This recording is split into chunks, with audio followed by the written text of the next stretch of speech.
We're gonna fish these. Oh, look at that. Guys, I was sitting here talking to you and a fish picked that up off the bottom. You have got to be kidding me that that just happened on camera. What is going on? What's up, guys? How are you doing today? My name is Brad and welcome to See You Out There. Today we're going to talk about the process of fishing in extremely high winds. We're in our 17-foot yellowfin skiff and it is blowing 25 miles an hour straight out of the south, guys. It is blowing straight south. And what we're going to do is we're going to take you through the process today of how I figure out where to fish, how I combat these winds, and how we dial in a bite and put them in the boat, guys. Let's get into it. You.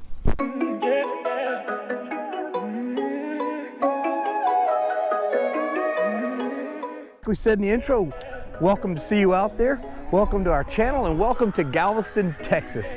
We're in West Bay right now and we are dealing with some fun weather patterns. So what we've got is, it is December 10th today. It is the middle of the winter and it is 77 degrees with a hard south wind. It is muggy, it is humid, it is not wintertime here in Texas. So we've got this strong push out of the south, and at the same time we've got a cold front moving in from out of the north. And it's supposed to be 30 miles an hour out of the north tomorrow with a cold front pushing through. So what I'm doing today is I'm in the skiff and I'm trying to find where these fish are staged. These fish have got to be confused. The water temperature's in the high 60s, the air temperature's in the near 80s, and there's a cold front pushing down tomorrow. So I have limited where I can fish in the skiff, so I'm finding lee shorelines. You can see the shoreline is protected even though the wind is howling. So we're gonna fish these. Oh, look at that. Guys, I was sitting here talking to you and a fish picked that up off the bottom. You have got to be kidding me that that just happened on camera. What is going on? That doesn't happen, guys. I'm not even playing. I was explaining to you guys what we're doing and look at this. Our redfish picked it up. Get out of town, that just happened. Guys, I'm not even kidding. I was sitting here talking to you guys, explaining the weather, and this little redfish cruised over and picked our lure up off the bottom, dead sticking. You have got to be kidding me if that just happened. All right, let's deal with this little guy, and then we'll get back to explaining what's going on. Today we're throwing, we start out with our hooked up baits, pearl and chartreuse mud minnow on a 1/8 ounce hoagie twist lock jig head, guys. One of our staples. Look at this little tiny guy. He's not legal, but he's a start.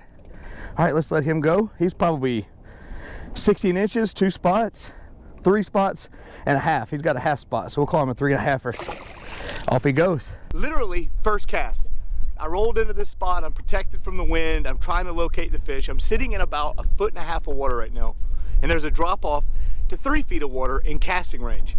So in Texas we call those a gut. Back in Florida and other places you may call them ditches, you may call them deep spots, sinkholes, potholes, whatever you want. Here in Texas we call those guts. I threw into the gut, was working the lure back, and was explaining to you guys what we're going to do today and what we're going to try to do to focus on fishing this wind, and redfish picked it up laying on the bottom, not moving. So I think we may have found something that works. We're going to stay right here, and what I'm going to do is just drift. I'm going to pick the power pole up, let the boat drift, and if I see an area that looks good, I'll put my power pole down and I'll make a few casts. We're just going to drift across this flat and see if we can catch some more fish. Can you believe that happened? Can you believe that?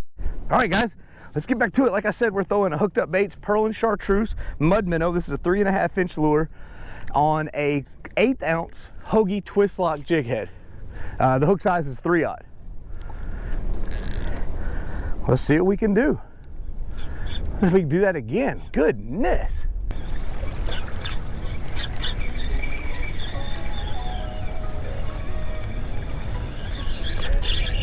Oh, somebody was messing with it.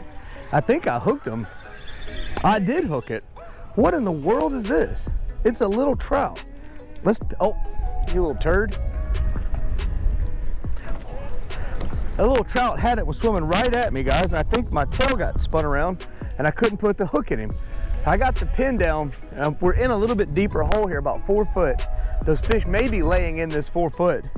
Let's see if we can hang another one. That was a crazy bite. I could never catch up with that fish. There we go, fish on.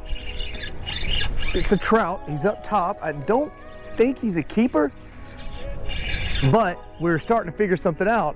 What happens, I drifted over 4 foot of water, guys. 4 foot is where I missed that last one, or I caught that last one, but he fell off where he got on the boat. So 4 foot of water, we're starting to find trout. This trout is probably legal or right at legal. Ate that hooked up baits, pearl and chartreuse. 14-inch fish, something like that. Not a bad little fish, but I think we're starting to figure something out, guys. All right, let's keep going. So like I said, we drifted from 1 foot through this little 2 to 3 foot gut. And then now we're out here, there's a hole out here that's 3 to 5 feet deep, depending on the time of the year. And then it shelves back up. So it's almost like a bowl right in here. And I caught that little trout back there that I let spit the hook. And then now this one. But it seems almost like a wintertime bite where I'm not getting the bite on the move, I'm getting the bite on the sink. So when I let the lure sink to the bottom, it's on that sink that these fish are biting it. So that's telling me they're biting a little bit slower than I'm fishing them. I'm fishing them rather fast. And see, there's a bite there. See, it's in this hole, guys. I need to pin down here real quick. You can probably hear that wind noise now. You probably couldn't hear it a minute ago, but it's gassing right now. And I need to mark this spot.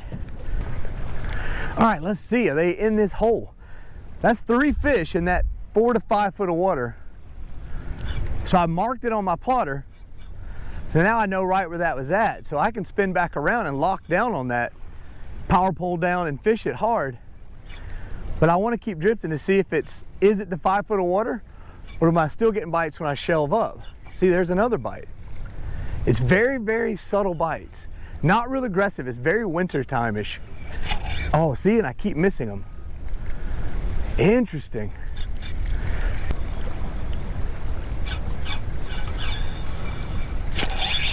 All right, there we go, there's another one. That was a little bitty sand trout that spit the hook. But it's consistent now. I mean, every time I throw it out there, I can feel them, they're working on it. So it seems like the trout, sand trout and specks, have both fallen back into this 4 to 5 foot hole. Very interesting.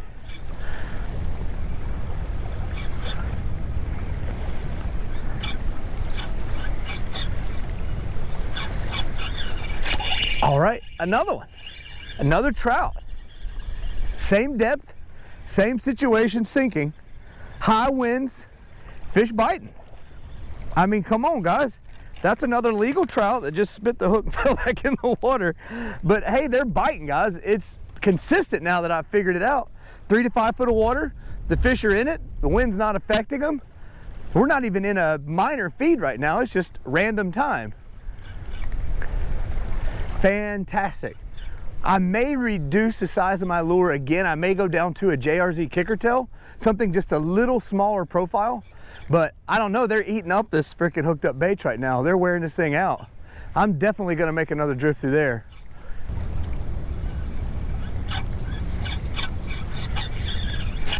All right, there we go. We're back at the beginning of the drift, and a little sandy or a little trout's coming in.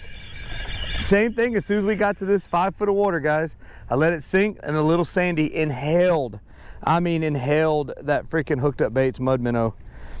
Guys, I know it's not sexy. I know it's not a speckled trout, but if you want a fine little fish fry and you want to take on some fish fresh, if you go back in our catalog of cooking videos, we did a catch and cook on sand trout, also known as white trout, last year, and they are delicious, guys. They are as good as a speckled trout.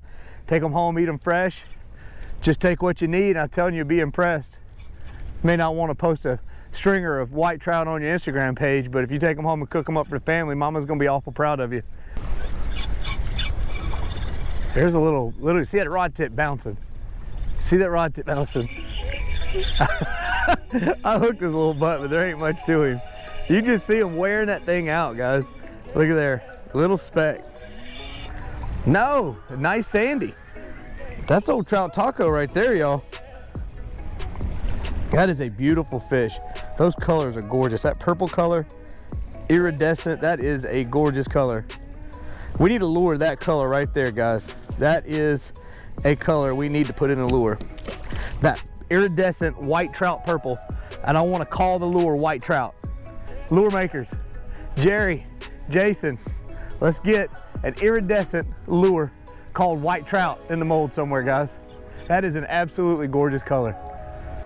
All right, guys, a little recap. So what we've done is we've found 3 to 5, closer to 5 feet of water that is stacked up with trout, which is what they do here in the winter months. So right now, the water temperature where we're at, sorry about the wind noise, guys, the water temperature is 71 degrees in December, but these fish are staging in the deeper potholes where they tend to stay in the winter.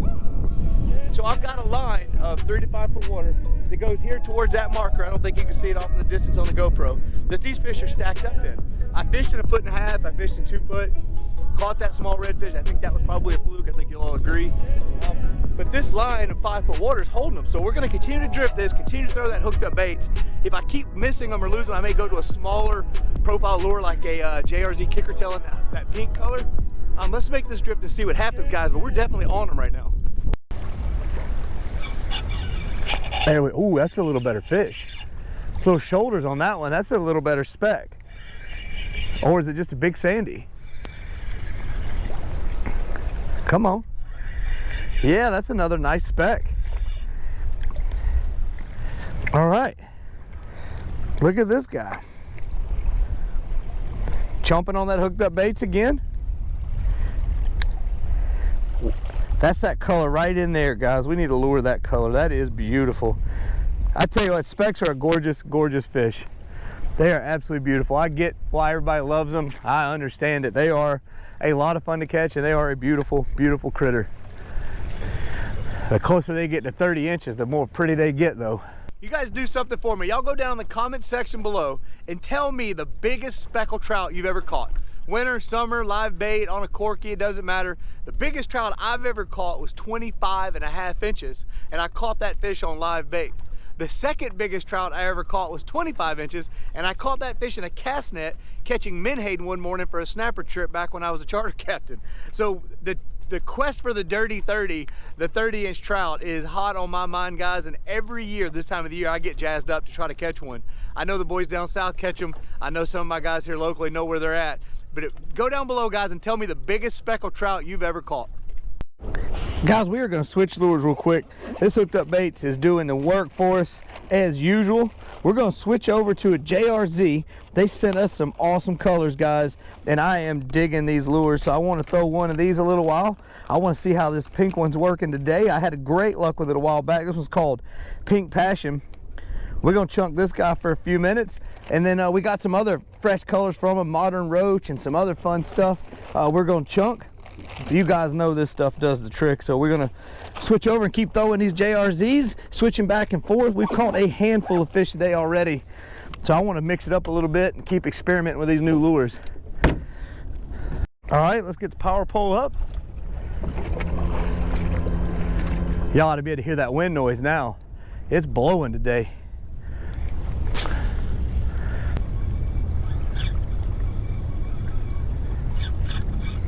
Oh, there was somebody. See that rod tip? Look at it. There we go. Oh, another trout on that JRZ kicker tail, guys. Second cast. We have dialed them in today a lot quicker than I anticipated. Call it luck, call it skill, call it whatever you want. I'm just gonna call it awesome day. That's actually the first cast on the JRZ kicker tail on this drift. We're obviously on a school of small trout. I am not mad about that. We're still throwing that that 1/8 ounce Hobie twist lock jig head, Shimano Sustain 3000 with 10-pound. I've taken my inshore rods down to 10-pound Power Pro Super Slick 8, or Super Slick 8, whatever that Power Pro brand is, but it's all, god dang. Second cast, guys. Are you kidding me right now? I'm trying to talk. That's twice a day I've been trying to talk and explain something and had a fish munch on it.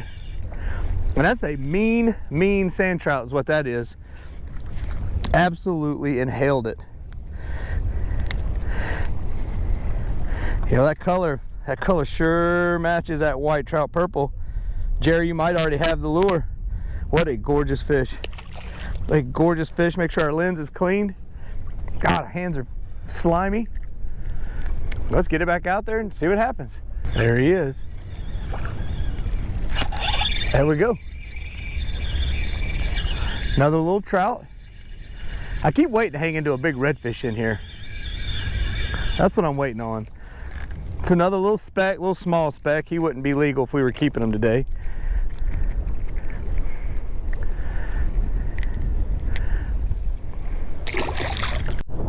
Guys, I'm gonna call that a successful day in less than optimal conditions. It is blowing right now, guys. It is howling. Look at this.